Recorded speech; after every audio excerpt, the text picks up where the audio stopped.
Mezitím na palubě K-19 nemůže nikdo uniknout radiaci, která zamořuje loď. Kapitán Zatejev nařídí vynést nejvíce postižené muže ven.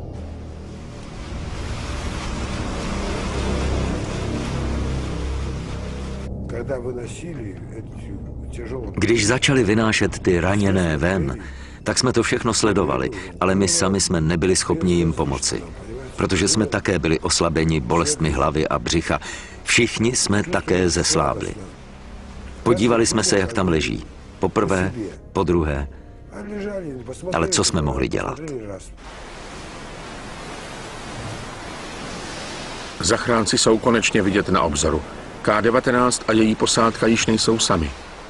Vasrovo rozhodnutí vydat se na 4 stupně západní délky bylo šťastné.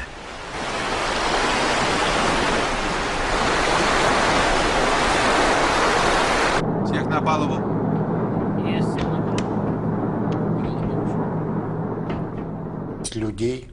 Viděl jsem ponorku, jak tam stojí. Většina mužů z posádky ležela na palubě. Velitel a signalista stáli na můstku ještě s dalšími 2 muži. Část těch mužů na palubě ležela a část mužů tam seděla. Mnohým z nich bylo zle.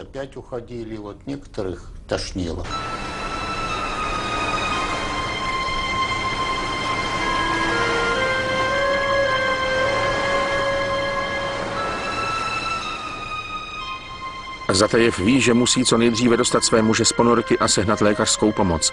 Vysílačkou se spojuje s pomocí záchranné ponorky s Moskvou a čeká na odpověď. Moskva je paralyzována nerozhodností a neodpovídá.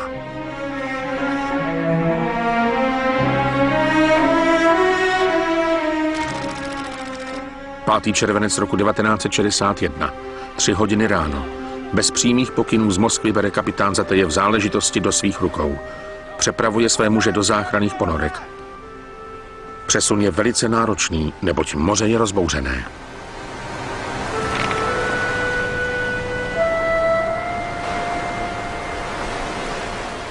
K-19 a záchranné ponorky jsou k sobě svázány. Díky zvednutým předním nosným křídlům mohou být muži přesunuti do druhé ponorky.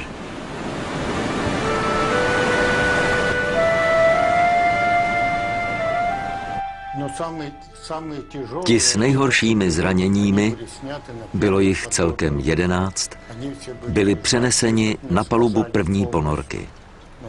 Nedokázali sami jít, byli na nosítkách. Díky obrovské dávce ozáření byli v hrozném stavu.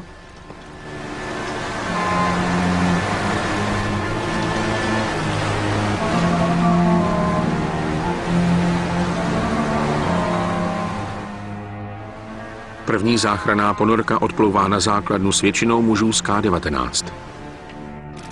5. července 4 hodiny ráno. V K-19 zůstává pouze kapitán Zatejev s jedním důstojníkem. Zatejev nyní učiní rozhodnutí, o kterém ví, že ho může stát jeho velení. Rozhodne se opustit jedinou sovětskou ponorku s jadernými raketami.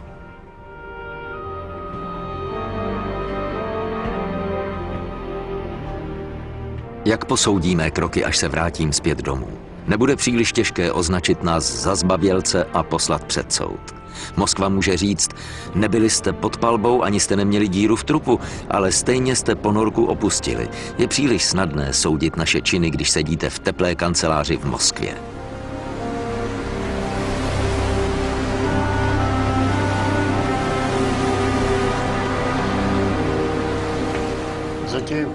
Zatejev opustil ponorku jako poslední, jako správný kapitán.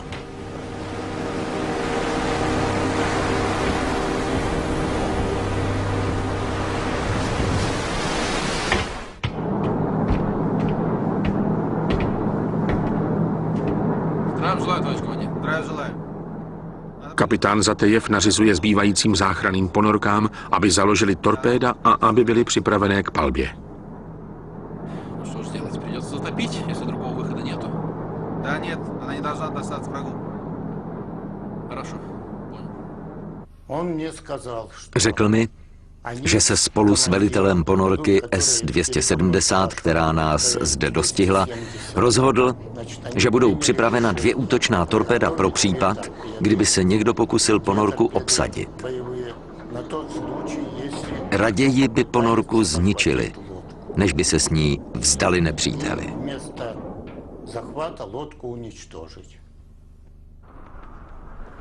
Ve skutečnosti americká námořní rozvědka věděla o tom, že se v Norském moři něco děje, že má sovětská ponorka problémy.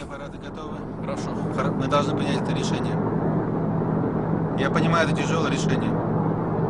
Мы должны оформлять это решение документально. V případě, že by se námořní síly NATO pokusili vstoupit na palubu K-19, osobně nařídím vypuštění torpéd. Velitel K-19 kapitán Nikolaj Zatejev. Čas 5. července 1961, 5 hodin ráno. Pak přichází zpráva z Moskvy. Na cestu se vydává další ponorka, aby hlídala poškozenou ponorku. Zbytek nemocné a umírající posádky K-19 se vrací domů. Hrůzný zážitek skončil. Zatejev se však bojí toho, co dalšího na něj čeká, až se vrátí do Sovětského svazu.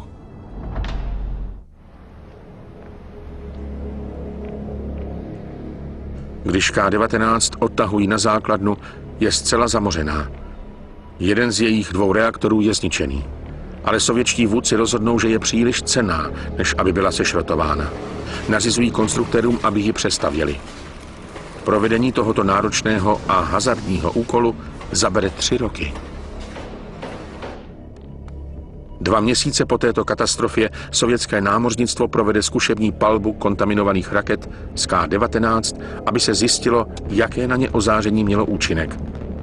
Rakety fungují bezchybně. Byla to právě rychlost, ve které probíhala stavba K-19 a lajdácké sváření, jež byly příčinou fatální poruchy, jak poté po mnoha letech zjistí první důstojník Vladimír Vaganov. K-19 byla postavená za necelý rok. Ten velký spěch byl příčinou toho, že svářeč udělal chybu a že se okuje z elektrody dostala do potrubí v prvním okruhu jaderného reaktoru na pravoboku. Sověti onu hroznou nehodu na palubě K-19 nepřiznali.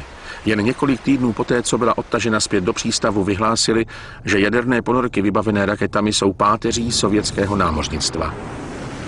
Ve skutečnosti je K-19 jediná sovětská jaderná raketová ponorka poškozená a neschopná plavby. Katastrofa K-19 připravila Sověty v době vyvrcholení studené války o klíčovou součást jejich jaderného arzenálu. A přichází další nezdar. Nová americká satelitní technologie nahrazuje zranitelná špionážní letadla, jako jsou U-2. Amerika nyní z vesmíru pomocí tajného satelitu Corona sleduje Sovětský svaz.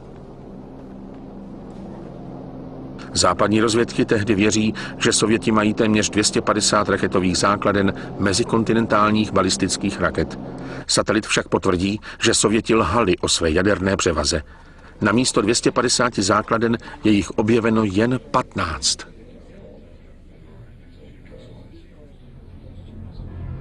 Kennedy odhalí Chruščevovo jaderné blafování a odmítá se stáhnout z Berlína. 25. červenec roku 1961, Washington, D.C. Dozvěděl jsem se, že západní Berlín je prý vojensky neudržitelný. Tak to bylo i v Bastoni. A stejně tak i ve Stalingradu.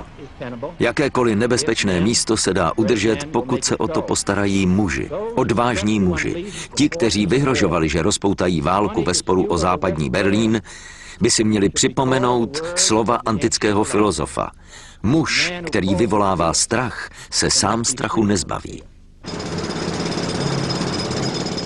Krize se dostává do slepé uličky, když se Sověti musí vrátit k plánu B, postavit neblaze proslulou berlínskou zeď. K-19 je znovu funkční v roce 1965, poté, co byla dekontaminována a podstoupila rozsáhlou přestavbu. byla předělána pro hlubinné odpalování raket, což je nejdůležitější součást strategické síly sovětské jaderné ponorky. Porucha reaktoru K-19 měla za následek okamžitou změnu v konstrukci všech sovětských ponorek s jaderným pohonem. Pomocné reaktorové chladící systémy se staly standardním vybavením.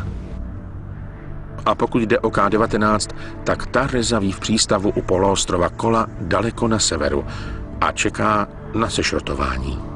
Ironií osudu je, že ruští občané ponorku stále oslavují a vzpomínají na ní jako na symbol národního obětování se ve studené válce s mocným nepřítelem.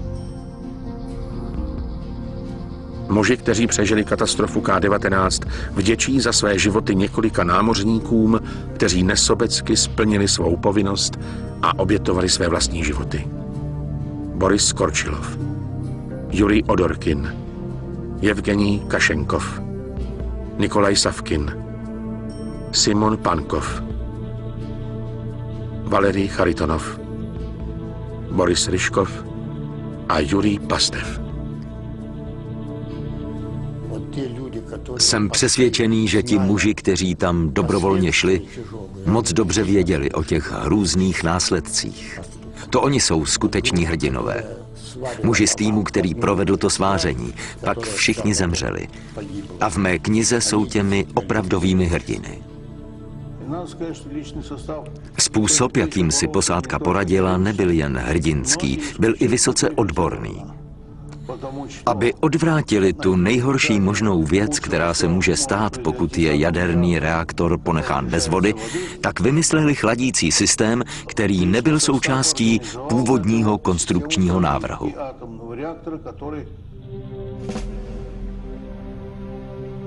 Navzdory svému strachu a nejistotě ohledně svého osudu nebyl kapitán Nikolaj Zatejev nijak potrestán. Jeho námořní kariéra pokračuje dál. Kapitán Nikolaj Zatejev umírá v roce 1998. Je pohřben na moskevském hřbitově spolu s ostatními členy své posádky. Muži, kteří zemřeli v K-19, jsou uctíváni jako mučedníci a oběti studené války, která přinesla více ztrát než kdykoliv předtím v minulosti.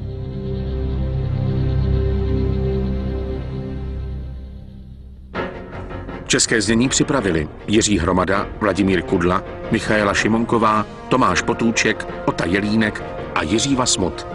Vyrobilo SDI Sun Studio v roce 2007.